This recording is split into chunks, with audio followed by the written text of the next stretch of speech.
کودک تنها، منم تنهای غم دیده، منم آری که جز اشک و به جز خم پاره نشنیده.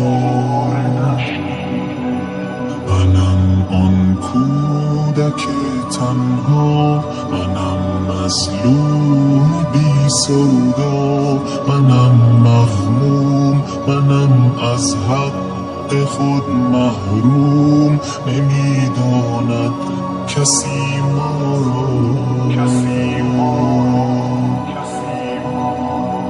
چه بی کس مانده ام اینجا، پدر رفت و برادر مرد و مادر نیز و خواهر از غمش